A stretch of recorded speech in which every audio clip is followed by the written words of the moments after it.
Damos comienzo a un nuevo comentario bíblico expositivo, Servidores de Dios. Quien te habla es Manuel Cornejo. En esta ocasión estaré compartiendo en el Evangelio de Mateo, capítulo 15 y versículo 23, donde dice: Pero Jesús no le respondió palabra. Entonces, acercándose sus discípulos, le rogaron diciendo: Despídela, pues da voces tras nosotros. La forma en que Jesús trató a aquella mujer por un tiempo era desalentadora. Y note que Mateo escribe que a su ruego Jesús no le dio ni una palabra.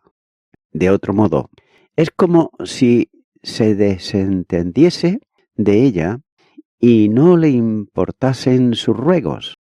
No es posible pensar esto de Jesús, y mucho menos después de ver cómo actuó con ella. Sin embargo, el modo de actuar de Dios no deja de sorprender al hombre muchas veces. Sin duda, los pensamientos suyos son más altos que los nuestros y sus caminos más elevados, como así nos muestra Isaías capítulo 55 y los versículos 8 y 9. Por tanto, hay muchas cosas en las respuestas de Dios que no son fácilmente entendibles por las limitadas mentes de los hombres. El Señor estaba, entre otras cosas, fortaleciendo la fe de aquella mujer. El silencio de Dios en la respuesta a la oración ferviente del cristiano es un tiempo necesario para potenciar la fe.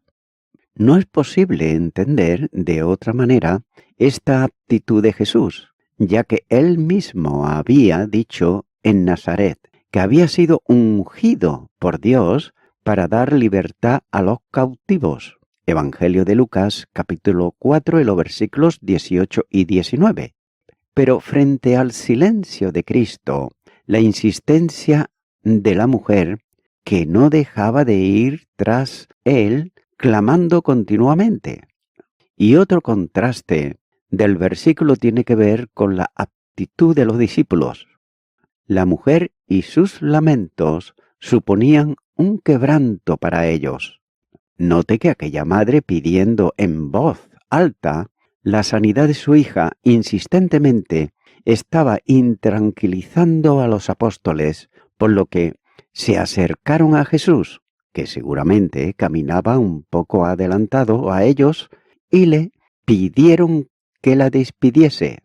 No hay ninguna razón textual para pensar que los discípulos estaban intercediendo por ella y pidiendo al Señor que atendiese su petición y la despachara luego, ya que simplemente, como cuando la multitud del lugar desierto, los discípulos pretendían solucionar los problemas alejándolos de su entorno. Por otro lado, algunos piensan que los discípulos estaban intercediendo a favor de la mujer, ya que de esa forma escribe, por ejemplo, el doctor Lacueva, cuando dice que algún alivio había en que los discípulos intercedieran por ella. Dile que se vaya, porque viene gritando detrás de nosotros.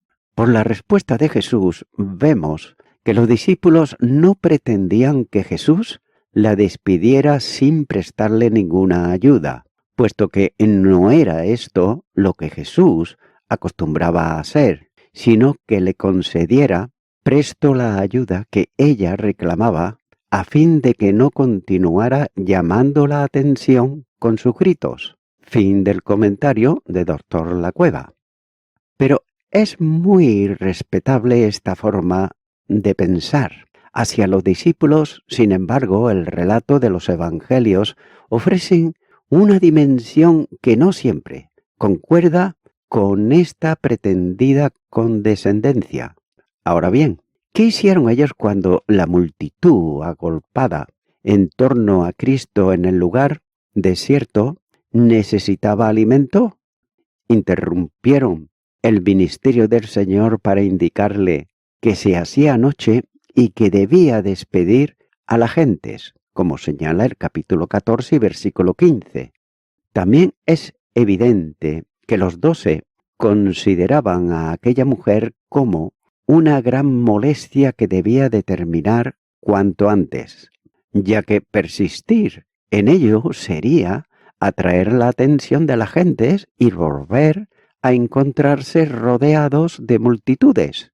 Con todo, la respuesta del siguiente versículo es para los discípulos entonces que pudieran servir como base para entender que ellos estaban intercediendo para que el Señor atendiese la petición de aquella mujer y con ello dejase de gritar tras ellos. Los discípulos estaban viviendo el caso de aquella mujer no tanto desde la necesidad de ella, sino desde su propia conveniencia personal. Y nótese que muchas veces las necesidades de los hombres son una importunidad que cansa a los creyentes y procuran deshacerse de ella por cualquier medio. Continuará con el versículo 24, donde dice: Él respondiendo dijo: No soy enviado sino a las ovejas perdidas de la casa de Israel. El Señor respondió a la sugerencia de los discípulos que despidiera a la mujer que gritaba pidiendo ayuda tras ellos, diciéndoles que no había sido enviado a un ministerio fuera del ámbito de Israel. Su ministerio tenía que ver con las ovejas perdidas de la casa de Israel. No significa esto, por otro lado, que no atendiera a los ruegos de gentiles cuando vinieron o fueron llevados a él algunos procedentes de Siria, como muestra el capítulo 4 de Mateo, versículo 24. El Señor expresaba en todo la dependencia que tenía del Padre y la misión que le había sido encomendada, cuando dice: el Padre le había enviado cuando llegó el cumplimiento del tiempo, determinado eternamente para la redención del mundo. Gálatas capítulo 4 y versículo 4 dice: Pero cuando vino el cumplimiento del tiempo, Dios envió a su Hijo, nacido de mujer y nacido bajo la ley. En ese enviar del Padre está también la respuesta de amor del Hijo que se encarna, haciéndose hombre para poder ser siervo. La condición de servicio que requiere obediencia absoluta y sujeción de su voluntad a la voluntad del Padre solo es posible desde la humanidad del Verbo de Dios, como Pablo enseña cuando dice: siendo en forma de Dios, no estimó el ser igual a Dios como cosa que aferrarse, sino que se despojó a sí mismo, tomando forma de siervo, hecho semejante a los hombres. Filipenses, capítulo 2, y los versículos 6 y 7. Jesús, aquí como en otros lugares, habla de sí mismo como subordinado al Padre, no en cuanto a origen ni a deidad, sino con referencia a su posición como Dios hombre, mediador en una obra divina a favor de los hombres.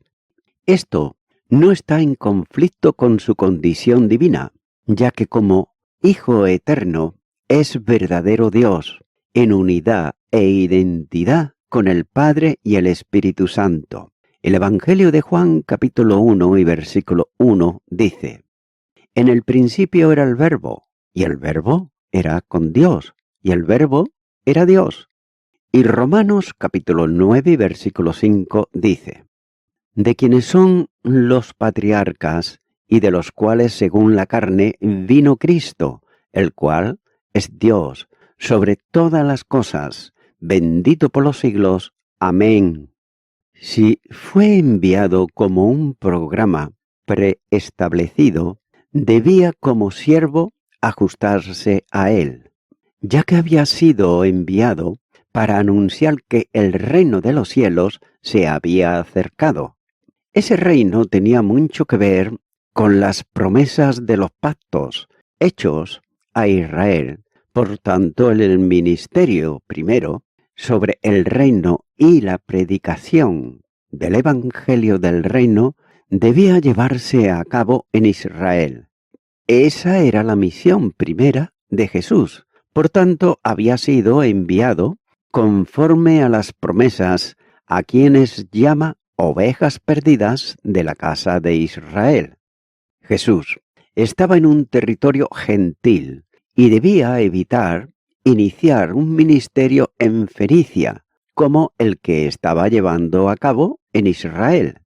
La misión del Señor en Israel abría un camino de bendición para los gentiles. Note lo que dice Romanos capítulo 15 y los versículos 8 al 10, donde dice: pues os digo que Cristo Jesús vino a ser siervo de la circuncisión, para mostrar la verdad de Dios, para confirmar las promesas hechas a los padres, y para que los gentiles glorifiquen a Dios por su misericordia, como está escrito: por tanto, yo te confesaré entre los gentiles, y cantaré a tu nombre. Y otra vez dice: alegraos, gentiles, con su pueblo. Cuando fuese llevado a cabo todo el ministerio del Salvador, los discípulos como apóstoles serían enviados a todo el mundo para llevar a todos el Evangelio, partiendo desde Jerusalén y hasta lo último de la tierra. Hechos de los Apóstoles, capítulo 1 y versículo 8 dice: pero recibiréis poder cuando haya venido sobre vosotros el Espíritu Santo, y me seréis testigos en Jerusalén, en toda Judea, en Samaria y hasta lo último de la tierra. El plan de Dios tenía que ver con las ovejas perdidas de Israel que, si hubiesen recibido a Jesús como el Mesías enviado, serían un pueblo misionero que llevaría el mensaje de salvación a todo el mundo. Sin embargo, vino a lo suyo, y los suyos no lo recibieron. Juan capítulo 1 y versículo 11 dice: a los suyos vino, y los suyos no le recibieron. Por tanto, el rechazo del pueblo impidió que la nación fuese el núcleo testificante de Dios en la tierra para alcanzar a todos los hombres. Con todo de ese Israel infiel e incrédulo, hubo un grupo de personas que aceptaron a Jesús como el Mesías Salvador y llevaron luego el mensaje de salvación a todas las naciones. Cristo no vino a salvar solo a los judíos, sino a ser el Salvador de todos los hombres. La obra de la cruz es de alcance universal, ya que el Señor se dio a sí mismo en rescate por todos. Primera epístola de Timoteo, capítulo 2 y versículo 6. Nadie queda excluido por cualquier condición o circunstancia de la salvación de Dios prevista para todos.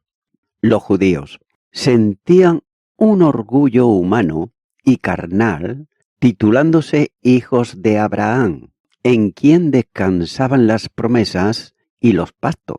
Pero Pablo enseña que todos los que depositan fe en el Salvador, los que creen a Dios y en Dios, son espiritualmente hijos de Abraham. Gálatas, capítulo 3 y versículo 7 dice: saber, por tanto, que los que son de fe, estos son hijos de Abraham. Continúo ahora con el versículo 25, donde dice: entonces ella vino y se postró ante él, diciendo: Señor, socórreme. La mujer que antes clamaba detrás del grupo vino directamente hasta donde estaba Jesús, y lo hizo postrándose delante del Señor.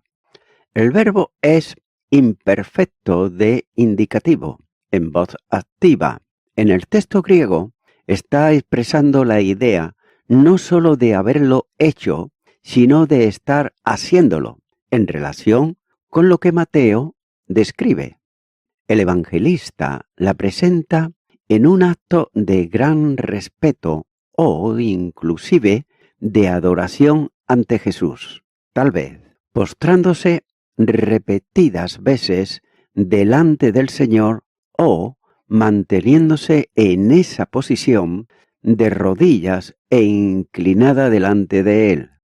Ahora bien, ¿entendía ella que Jesús era divino? No puede afirmarse esto con lo que está revelado, pero tampoco lo contradice. Ella clamaba llamándole Señor e Hijo de David. Por tanto, la idea mesiánica estaba en la mente de ella. Poblaciones cercanas a Israel tenían generalmente conocimiento de la enseñanza y fe de Israel. Jesús era para ella más que cualquier hombre o profeta, reconociéndolo como capaz de dar solución al problema de su hija. Por tanto, reconocía que era superior a cualquier otro hombre en el mundo. Entonces, inclinada a tierra, expresaba su necesidad y formulaba reverentemente otra vez la misma petición: Señor, socórreme. Literalmente, ayúdame.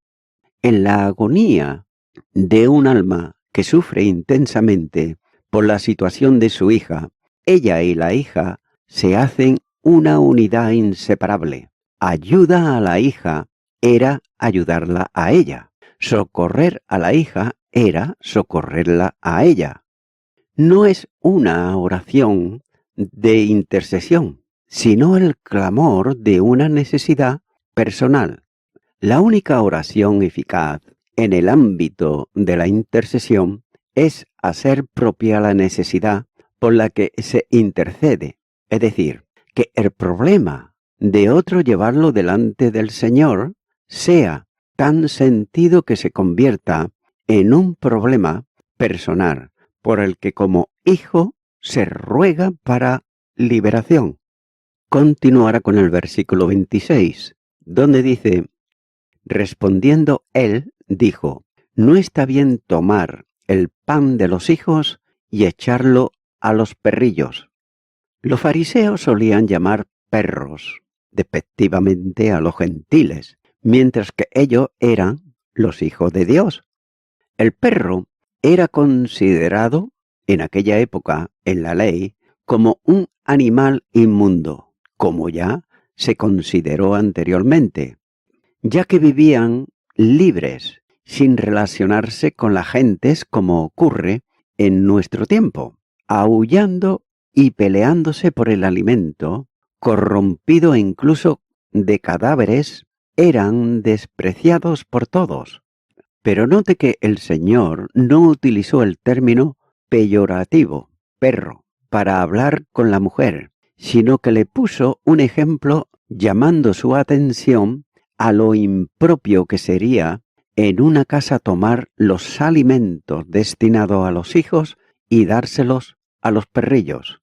Note que este animal no es el perro callejero y peligroso, sino la mascota que vive en la casa compartiéndola con los hijos. A decirle que no está bien, utiliza una expresión que indica que no es correcto, no es lo mejor, no es lo propio hacer aquello. No se trata de una acción recriminatoria, sino de un acto poco natural. Lo que estaba diciéndole el Señor es que no era correcto dar el pan de los hijos, es decir, las bendiciones que correspondían a Israel a quienes no eran hijos. Los perrillos amigos de los hijos, criados en la casa, no son hijos, sino ajenos a ellos, que no tienen derecho a ser tratados como si fuesen hijos. El Señor sabía que todavía estaba establecida entre los gentiles y los judíos la pared intermedia de separación que Él mismo derribaría mediante su muerte en la cruz, como así nos muestra Efesios capítulo 2 y los versículos 11 al 22. Mientras tanto había sido enviado con las bendiciones de Dios, como última oportunidad de la gracia al pueblo de Israel a quien le correspondía. Llegaría el día en que todos en Cristo compartirían las mismas bendiciones espirituales en la gracia del Evangelio. La primera epístola a los Corintios, capítulo 12 y versículo 13, dice: Porque por un solo espíritu fuimos todos bautizados en un cuerpo, sean judíos o griegos, sean esclavos o libres, y a todos se nos dio a beber de un mismo espíritu. Y Gálatas capítulo 3 versículo 28 dice: Ya no hay judío ni griego, no hay esclavo ni libre, no hay varón ni mujer, porque todos vosotros sois uno en Cristo Jesús. Tengas en cuenta que este versículo de Gálatas capítulo 3 versículo 18 se está refiriendo exclusivamente a la salvación. Por tanto, surge la pregunta de por qué Jesús no contestó antes a los ruegos de la Sirofenia. Ahora bien, ¿por qué la tuvo tanto tiempo clamando tras ellos? Hasta que los discípulos les sugirieron que la despachara. Pero no hay respuesta bíblica que fundamente textualmente la razón. Sin embargo, hay ejemplos suficientes en la Escritura para dar un contexto a este relato y responder tácitamente la pregunta.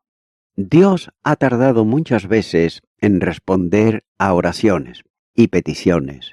Se ha demorado en dar claridad de comprensión a hechos que resultaban incomprensibles para los suyos. La promesa que Dios había hecho a Abraham sobre el nacimiento de Isaac no fue cumplida de forma inmediata, sino que se demoró muchos años antes de hacerse realidad, como por ejemplo lo muestra en Génesis capítulo 21, los versículos 1 al 5, y también en el Nuevo Testamento en Romanos capítulo 4 y los versículos 18 al 21.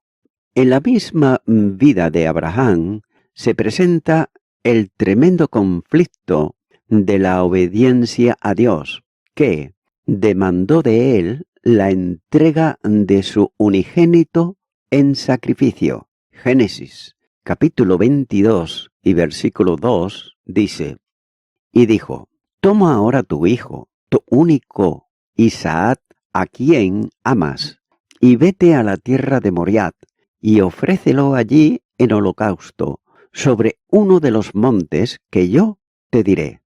La solución al conflicto de un sustituto para aquel hijo suyo no fue inmediata. Llegó en el último momento, cuando ya estaba Isaac sobre el altar para ser ofrecido. Génesis capítulo 22 y los versículos 11 y 12.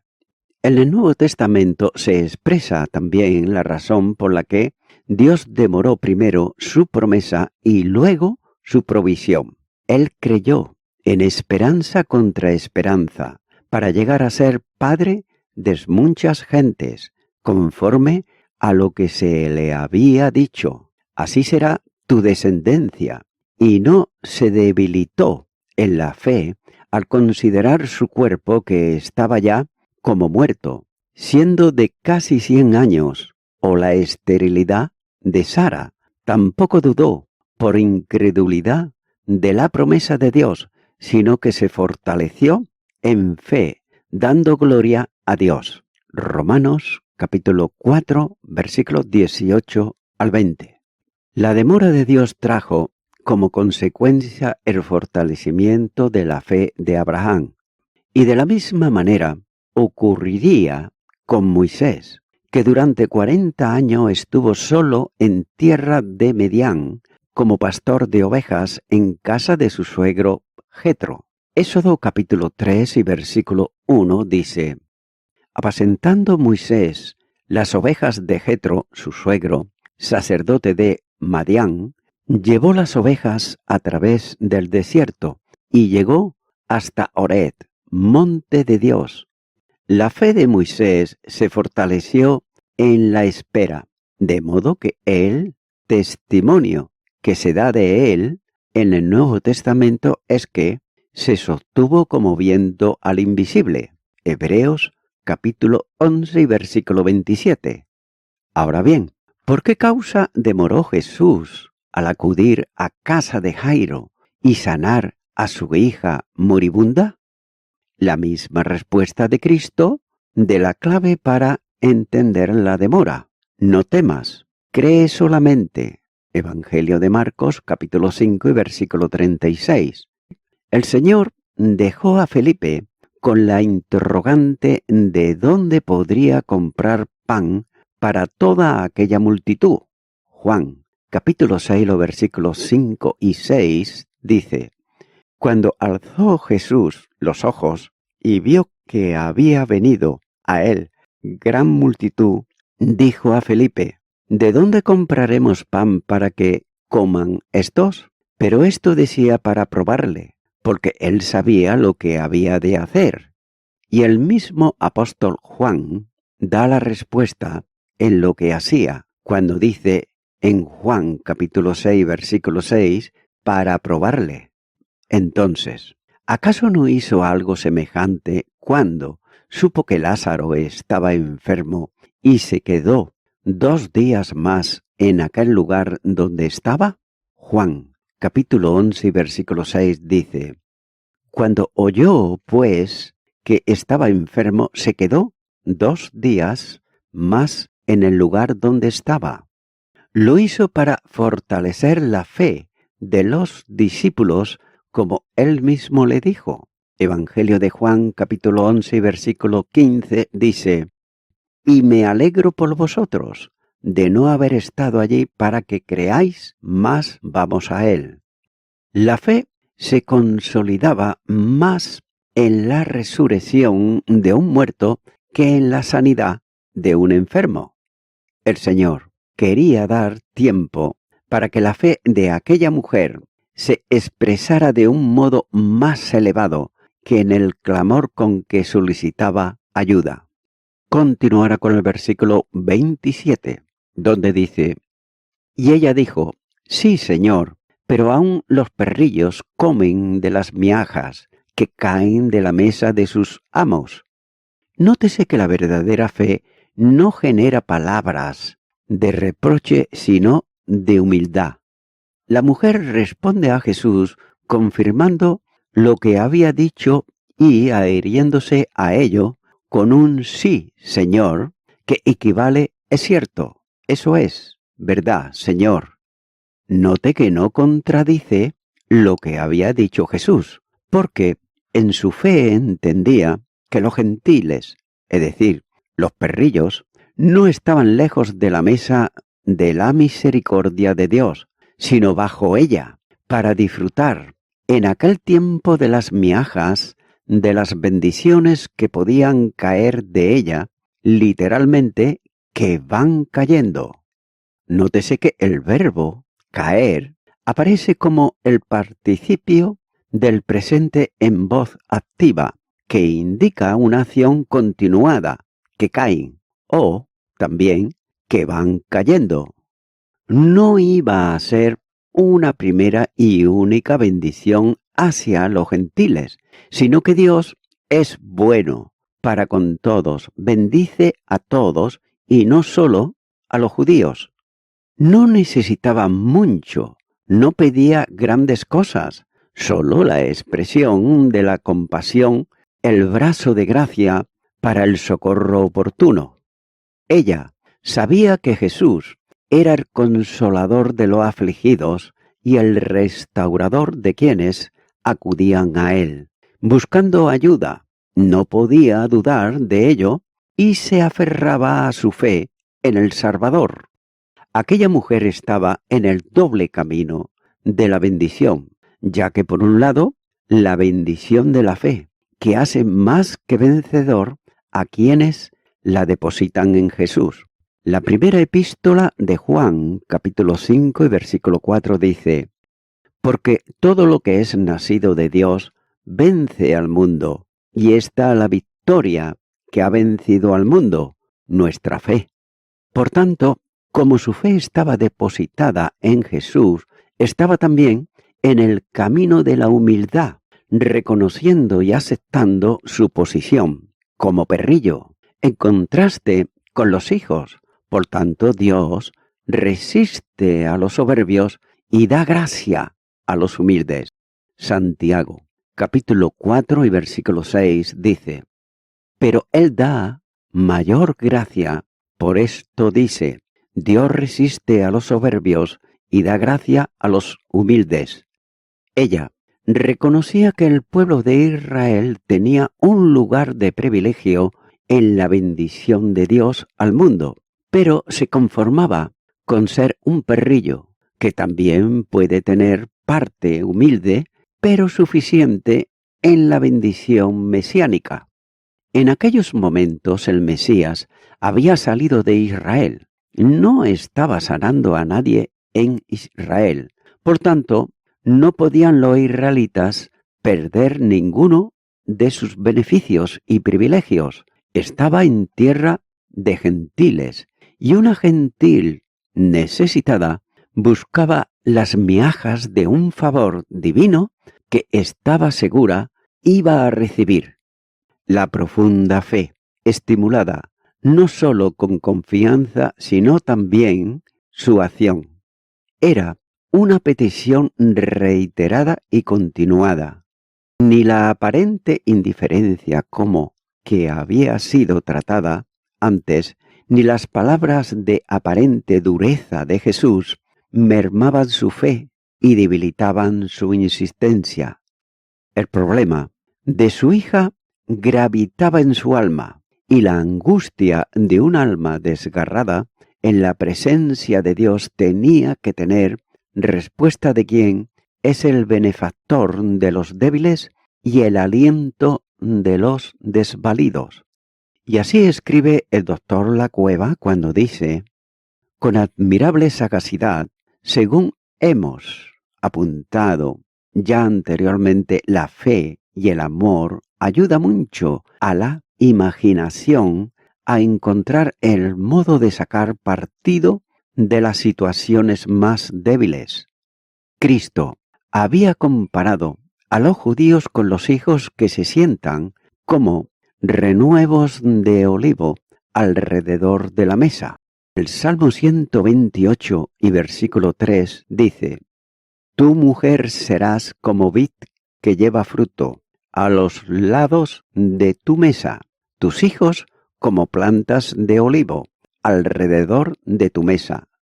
Por tanto, como eran renuevo del olivo alrededor de la mesa, y había colocado a los gentiles como perrillos debajo de la mesa. Nótese que nada se saca con contradecir a las palabras de Cristo, por duras que parezcan. Esta pobre mujer ya no puede objetar nada contra ellas. Resuelve sacar de ellos el mejor partido posible. Sí, Señor, pues también los perrillos comen de las miajas que caen de la mesa de sus amos. Como diciendo con toda humildad: es cierto, Señor, no lo puedo negar, soy perrilla y no tengo derecho al pan de los hijos, pero del pan que tan liberalmente tú partes a tu pueblo, yo te ruego la curación de mi hija, lo cual es como una miaja de tu compasión y de tu poder, una parte insignificante en comparación con las grandes hogajas que ellos saborean, pero de tanto valor e importancia para mí, por ser miaja de tan precioso pan. Fin del comentario del doctor Lacueva. La aceptación por parte de la mujer de las palabras de Jesús muestra un mayor discernimiento que el de los mismos discípulos, ya que ella entendía que el dueño de la casa que servía a la mesa para Israel, sus hijos, era Jesús, que de las muchas bendiciones que cada día repartía para los hijos, ella podía recibir una miaja que era suficiente para satisfacer su necesidad. La humildad y la necesidad hicieron que se contentase con las miajas y aceptase con gusto su posición bajo la mesa de la bendición. La fe había hecho que ella esperase recibir las miajas que necesitaba. La humildad hizo que se contentase y conformase con ellas.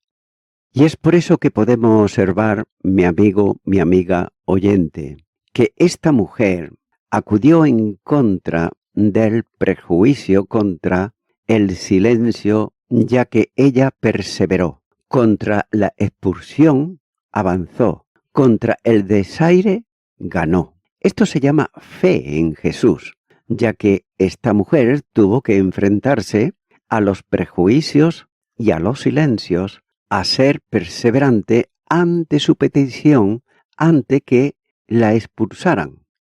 Ella tenía fe en Jesús que podía atender su petición.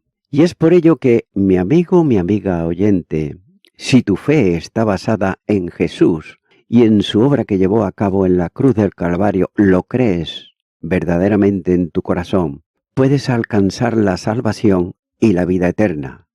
No lo digo yo porque sí, lo dice la misma palabra de Dios.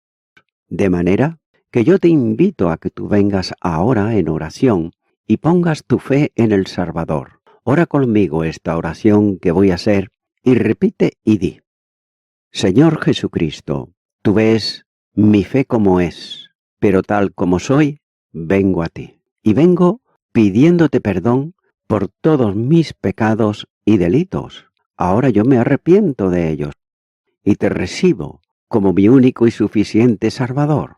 En tu nombre, amén. Amigo y amiga oyente, si tú has hecho esta oración de corazón, te recomiendo que comiences a orar a Dios, en primer lugar, en el nombre del Señor Jesucristo. Orar a Dios no es rezar, sino que es hablar con una persona. También te recomiendo que leas la palabra de Dios y lo hagas a diario. Comienza, por ejemplo, con el Nuevo Testamento. Y también, por último, te recomiendo que para que puedas crecer espiritualmente, te congregues en una iglesia cristiano-evangélica, donde se predique, se enseñe y se practique la sana doctrina y la palabra de Dios. Congrégate ahí y con el tiempo podrás crecer espiritualmente y también servir al Señor Jesucristo. Que Dios te bendiga. Y a toda la audiencia, nuevamente ya me estoy despidiendo de todos ustedes y será hasta el próximo programa. Que Dios os bendiga a todos.